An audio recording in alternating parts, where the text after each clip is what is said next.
Breaking news ಇದೆ. ಪಾಕ್ನ ಬಡಾಯಿಗೆ BSF ಉತ್ತರವನ್ನ ಕೊಟ್ಟಿರೋದು. ಬಿಎಸ್ಎಫ್ ಜಮ್ಮು ಕಾಶ್ಮೀರದಲ್ಲಿ ಎಲ್ಲವೂ ಕೂಡ ಸರಿಯಾಗಿದೆ, ಯಾವುದೇ ಸಮಸ್ಯೆ ಇಲ್ಲ ಅಂತ ಬಿಎಸ್ಎಫ್ ಇದೀಗ ಉತ್ತರವನ್ನ ಕೊಟ್ಟಿದೆ. ಪಾಕಿಸ್ತಾನ ಏನು ಬಡಾಯಿ ಕುಚ್ಕೊಳ್ತಾ ಇತ್ತು ಅದಕ್ಕೆ ಉತ್ತರವನ್ನ ಕೊಟ್ಟಿರೋದು. ಬಾರ್ಡರ್ ಸೆಕ್ಯೂರಿಟಿ ಫೋರ್ಸ್ ಈಗ ಯಾವುದೇ ಸಮಸ್ಯೆ ಇಲ್ಲ, ಎಲ್ಲವೂ ಕೂಡ ಕರೆಕ್ಟ್ ಆಗಿದೆ, ಎಲ್ಲವೂ ಅಪ್ಡೇಟ್ ಆಗಿದೆ ಅಂತ ಈಗ ಮಾಹಿತಿಯನ್ನ ಕೊಟ್ಟಿದೆ. ಪಾಕಿಸ್ತಾನ ಹೇಳೋ ಪ್ರಕಾರ ನಾವು ಹೋಗಿದ್ದೀವಿ, 2 ವಿಮಾನವನ್ನ ಹೊಡೆದು ಬಂದಿದ್ದೀವಿ ಈ ರೀತಿಯಾಗಿ ಹೇಳಿದೆ. ಗಡಿಯಲ್ಲಿ ಎಲ್ಲವೂ ಕೂಡ ಸುಭದ್ರವಾಗಿದೆ, ಗಡಿಯಲ್ಲಿ ಅಗತ್ಯ ಸೇನಾ ತುಕಡಿಗಳಿದ್ದಾವೆ, ಎಲ್ಲವೂ ಕೂಡ ಅಪ್ಡೇಟೆಡ್ ಆಗಿದೆ ಅನ್ನೋ ರೀತಿಯಾಗಿ ಪಾಕ್ಗೆ ಪ್ರತ್ಯುತ್ತರವನ್ನ ಕೊಡೋದಕ್ಕೆ ನಾವು ಸಿದ್ಧರಾಗಿದ್ದೇವೆ ಅಂತ ಬಿಎಸ್ಎಫ್ ಬಾರ್ಡರ್ ಸೆಕ್ಯೂರಿಟಿ ಫೋರ್ಸ್ ಈಗ ಒಂದು ಧೈರ್ಯದ ಉತ್ತರವನ್ನ ಪಾಕಿಸ್ತಾನಕ್ಕೆ ಕೊಟ್ಟಿದೆ.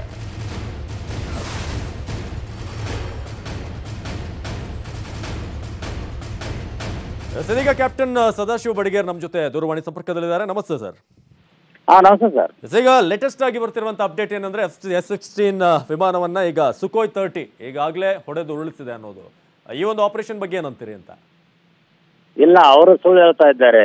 ಆದ್ರೆ ಇವಾಗ ಆದಿದ್ದು 40 ಜನರಿಗೆ ಏನೋ ಒಂದ್ ಸ್ವಲ್ಪ ನೀರು ಕುಡಿದಾಗ ತೃಪ್ತಿಯಾಗಿದೆ. ಆದ್ರೆ ಇನ್ನೂ ಬೇಕು. ಮಸೂದ್ ಅಜರ್ ಇದ್ದಾನಲ್ಲ, ಅಜರ್ ಅಲ್ಲ ಅಜ್ಗರ್ ಇದ್ದಾನ, ಅವನು ಮೊದಲು ಹೊಡೆದು ಉಳಿಸಬೇಕು. ಇವಾಗ್ಲಾದ್ರೆ ನಾವು ಅಷ್ಟೊಂದು ಉರಿತಾ ಇದ್ದೀವಲ್ಲ, ಏನೋ ಸ್ವಲ್ಪ ತನಗಾಗಿದೆ. ಬಟ್ ಅವನು ಇಲ್ಲಿವರೆಗೆ ಮುಗಿಯೋಲ್ಲ, ಅಲ್ಲಿವರೆಗೆ ಶಾಂತಿ ಅನ್ನೋದು ಇಲ್ಲೇ ಇಲ್ಲ ನಮ್ಮ ಆರ್ಮಿಗೆ. ಇಷ್ಟೇ, ಬೇರೆಗೆ ಕೈ ಹಾಕ್ಬೇಕು ಅಂತಿದ್ದೀರಿ? S S S.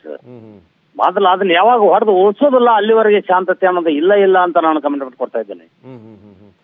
ಅಲ್ಲ, ಈಗ ಪಾಕಿಸ್ತಾನ ಕ್ಲೈಮ್ ಮಾಡ್ತಿರೋದು ನಾವೆರಡು ಏನು ಮಿಗ್ ವಿಮಾನಗಳನ್ನ ಹೊಡೆದಿದ್ದೀವಿ ಅಂತ ಅವರು ಹೇಳ್ಕೊಂತೀವಿ. ಇಲ್ಲ, ಸುಳ್ಳು ಹೇಳ್ತಾ ಇದ್ದಾರೆ, ಏನೇನೂ ಆಗಿಲ್ಲ.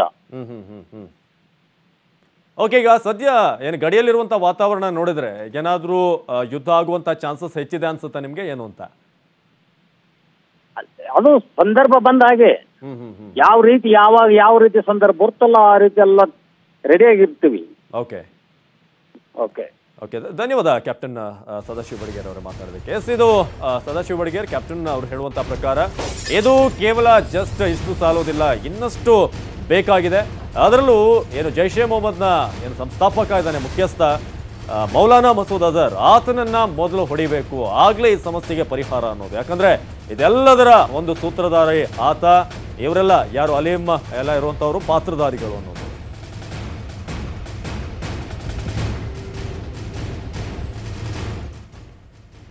ಇದೀಗ ನಮ್ಮ ಜೊತೆ ಮಾತನಾಡ್ತಾ ಇದ್ರು ನಮ್ಮ ಕನ್ಸಲ್ಟಿಂಗ್ ಎಡಿಟರ್ ಲಕ್ಷ್ಮಣ್ ಹುಗಾರ್. ಇದೀಗ BSF ಸರಿಯಾದಂತ ಉತ್ತರವನ್ನ ಕೊಟ್ಟಿದೆ. ನೀವು ಹೇಳಿದಾಗೆ ಏನೂ ಕೂಡ ಇಲ್ಲ ಆಗಿಲ್ಲ, ಎಲ್ಲ ಕೂಡ ಕ್ಲಿಯರ್ ಆಗಿದೆ, ವಿ ಆರ್ ರೆಡಿ ಅನ್ನೋದು. BSF.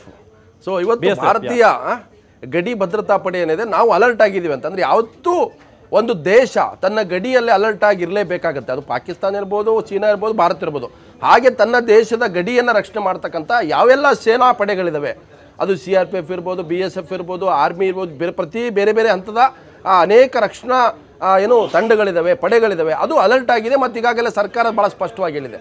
ಅಂದರೆ ಇಲ್ಲಿ ಇರ್ತಕ್ಕಂಥದ್ದು ಈಗ ಯುದ್ಧೋನ್ಮಾದ ಸ್ಥಿತಿ ಗಡಿಯಲ್ಲಿ ಇದೆಯಾ ಅನ್ನೋಂಥ ಪ್ರಶ್ನೆ. ಯಾಕಂತಂದ್ರೆ ಪಾಕಿಸ್ತಾನಕ್ಕೆ ಸ್ಪಷ್ಟವಾಗಿ ಗೊತ್ತಾಗಿದೆ, ಪಾಕಿಸ್ತಾನ ನಿಂತಿರ್ತಕ್ಕಂಥದ್ದು ಅಲ್ಲಿಯ ಸೇನೆಯ ಮನೋಭಾವದ ಮೇಲೆ ಅಲ್ಲಿ ಸರ್ಕಾರ ತೀರ್ಮಾನಗಳನ್ನು ಮಾಡುತ್ತೆ. ಭಾರತದಲ್ಲಿ ಇಲ್ಲಿಯ ಚುನಾಯಿತ ಸರ್ಕಾರ ಏನಿದೆ, ಆ ಸರ್ಕಾರಗಳು ತೀರ್ಮಾನ ಮಾಡಿದಾಗ ಮಾತ್ರ ಸೇನೆ ಕಾರ್ಯಾಚರಣೆ ಮಾಡೋಕ್ಕೆ ಸಾಧ್ಯ. ಪ್ರಧಾನಿಗಳು ಸೂಚನೆ ಕೊಡಬೇಕು. ಎಕ್ಸಿಕ್ಯೂಷನ್ ಪವರ್ ಏನಿದೆ ಪ್ರಧಾನಮಂತ್ರಿಗಳಿದೆ, ಸೇನೆ ಮುಖ್ಯಸ್ಥರು ರಾಷ್ಟ್ರಪತಿಗಳಾಗಿದ್ದರೂ ಕೂಡ ಇಲ್ಲಿ ಪ್ರಧಾನಿಗಳು ತೀರ್ಮಾನವನ್ನು ಕೈಗೊಳ್ಳಬೇಕಾಗುತ್ತೆ. ಆದರೆ ಪಾಕಿಸ್ತಾನದಲ್ಲಿ ಅಲ್ಲಿಯ ಸೇನಾ ಮುಖ್ಯಸ್ಥರೇ ಅನೇಕ ಬಾರಿ ದಂಗೆದ್ದು ಅಲ್ಲಿಯ ಸರ್ಕಾರವನ್ನು ಉರುಳಿಸಿ ಯಾವ ರೀತಿ ಜನರಲ್ ಪರ್ವೇಜ್ ಮುಷರಫ್ ದೇಶದ ರಾಷ್ಟ್ರಪತಿಗಳಾಗಿರ್ತಕ್ಕಂಥದ್ದು ಕೂಡ ನೋಡಿದ್ದು. ಹಾಗಾಗಿ ಪಾಕಿಸ್ತಾನದ ಡೆಮೋಕ್ರಸಿಗೂ ಇಂಡಿಯನ್ ಡೆಮೋಕ್ರಸಿಗೂ ತುಂಬ ವ್ಯತ್ಯಾಸ ಇದೆ. ಆದರೂ ಕೂಡ ಪಾಕಿಸ್ತಾನಕ್ಕೆ ಈ ರೀತಿಯಾದಂಥ ಒಂದು ಮುಖಭಂಗ, ತನ್ನ ಎದೆಯ ಮೇಲೆ ಭಾರತದ ವಾಯುಸೇನೆ ಬಂದು ದಾಳಿ ಮಾಡುತ್ತೆ, ತನ್ನ ನೆಲದಲ್ಲಿರ್ತಕ್ಕಂಥ ಭಯೋತ್ಪಾದಕ ಕೇಂದ್ರಗಳನ್ನು ನಾಶ ಮಾಡುತ್ತೆ, 3.5 ಗಂಟೆಗೆ ಬಂದು 1000 kg RDX ಹಾಕುತ್ತೆ ಅಂತ ಪಾಕಿಸ್ತಾನ ಕನಸು ಮನಸ್ಸಲ್ಲೂ ಕೂಡ ನೆನೆಸಿರಲಿಲ್ಲ. ಅಷ್ಟರ ಮಟ್ಟಿಗೆ ಕರಾರುವಕ್ಕಾದಂಥ ದಾಳಿ ಭಾರತದ ಸೇನೆ ಮಾಡಿದೆ. ಹಾಗಾಗಿ ಪಾಕಿಸ್ತಾನದ ಪ್ರಧಾನಿಗೆ ಅಲ್ಲಿಯ ಜನರನ್ನ ಓಲೈಸಲೇಬೇಕು. ಅಲ್ಲ, ನೀನೇನು ಮಾಡ್ತಾ ಇದೆಯಪ್ಪ, ಕತ್ತೆ ಕಾಯ್ತಾ ಇದೆಯಾ, ಭಾರತದ ಸೇನೆ ಬಂದು ನಮ್ಮ ನೆಲದ ಮೇಲೆ ದಾಳಿ ಮಾಡ್ತಾ ಇದೆ. ಇವತ್ತು ಪಾಕಿಸ್ತಾನ ವಿರೋಧ ಪಕ್ಷಗಳು ಯಾವ ರೀತಿ ಅಟ್ಯಾಕ್ ಮಾಡಿದವೆ ನಿನ್ನೆ ಪ್ರಧಾನಿ ಇಮ್ರಾನ್ ಖಾನ್ ವಿರುದ್ಧ ಅಂತಂದ್ರೆ, ಭಾರತದ ದಾಳಿಯಿಂದಾಗಿ ಪಾಕಿಸ್ತಾನದಲ್ಲಿ ಜನ ರೊಚ್ಚಿಗೆದ್ದಿದ್ದಾರೆ, ತುರ್ತು ಪರಿಸ್ಥಿತಿ ನಿರ್ಮಾಣ ಆಗಿದೆ. ಇವತ್ತು ಪಾಕಿಸ್ತಾನ ಸಾರ್ವಭೌಮತೆಗೆ ಧಕ್ಕೆ ಆಗಿದೆ. ಇವತ್ತು ಅಲ್ಲಿಯ ವಿಮಾನಗಳು ನಮ್ಮ ಗಡಿಯ ದಾಟಿ ಒಳಗೆ ಬರ್ತಾ ಇದ್ದಾರೆ ಅಂದರೆ ಏನು ಮಾಡ್ತಾ ಇದೆಯಲ್ಲ ಸರ್ಕಾರ ಅಂತ ಪ್ರಶ್ನೆ ಮಾಡಿದೆ. ಅಂದರೆ ಇಮ್ರಾನ್ ಖಾನ್ ಕೂಡ ಗೊತ್ತಿದೆ ನಾನು ಏನಾದರೂ ಮಾಡಿ ಮುಖ ಉಳಿಸ್ಕೊಳ್ಬೇಕು ಅಂದರೆ ಪಾಕಿಸ್ತಾನ ಜನರನ್ನ ವಿಶ್ವಾಸಗಳಿಸ್ಲಿಕ್ಕೆ ಅದು ಪಾಕಿಸ್ತಾನ ಜನರ ಆಕ್ರೋಶವನ್ನು ತಣ್ಣಗೆ ಮಾಡಲಿಕ್ಕೆ ಈ ರೀತಿಯಾದಂಥ ದಾಳಿ ಮಾಡಲೇಬೇಕಾಗತ್ತೆ. ಅನಿವಾರ್ಯವಾಗಿ ನಾನು ಕೂಡ ರೆಡಿ, ನಾನು ಕೂಡ ಪ್ರತಿಕಾರ ತೀರಿಸ್ಕೊಳ್ತೀನಿ, ನಾನು ಯುದ್ಧ ಮಾಡ್ತೀನಿ. ನಾವಿಲ್ಲಿ ಪುಲ್ವಾಮಾ ಮೇಲೆ CRPF ದಾಳಿ ಏನು ಯೋಧರ ಮೇಲೆ ಉಗ್ರವಾದಿ ಸಂಘಟನೆಯ ಒಬ್ಬ ರಕ್ತಪಿಪಾಸು ದಾಳಿ ಮಾಡಿದಾಗ ಪ್ರಧಾನಿಗಳನ್ನು ಕೇಳಿದ್ವಿ. ಆಗಲೂ ಕೂಡ ನೀವೇನು ಮಾಡ್ತಾ ಇದ್ರಿ 56 ಇಂಚ್ ಅಲ್ಲಿ ಅಂತ ಪ್ರಶ್ನೆಗಳು ಮಾಡ್ತಾ ಇದ್ರು, ಅನೇಕರು ಕೇಳಿರ್ತಕ್ಕಂಥ. ಹಾಗೆ ಅಲ್ಲಿ ಪಾಕಿಸ್ತಾನದಲ್ಲೂ ಕೂಡ ಅಲ್ಲಿಯ ಜನ, ಅಲ್ಲಿ ವಿರೋಧ ಪಕ್ಷಗಳು, ಅಲ್ಲಿಯ ಸಂಘಟನೆಗಳು ಈ ಪ್ರಶ್ನೆಯನ್ನು ಮಾಡ್ತವೆ. ಹಾಗಾಗಿ ಇಮ್ರಾನ್ ಖಾನ್ ಹೇಳಿರ್ತಕ್ಕಂಥದ್ದು ನಾವು ಕೂಡ ರೆಡಿ ಇದೀವಿ, ನಾವು ಅಚ್ಚರಿಯ ದಾಳಿ ಮಾಡ್ತೀವಿ ಅಂತ ಹೇಳಿದ್ರು. ಆದರೆ ಬಿಗ್ ಶಾಕ್ ಪಾಕಿಸ್ತಾನಕ್ಕೆ ಮತ್ತೆ ಇವತ್ತು ಎದುರಾಗಿದೆ.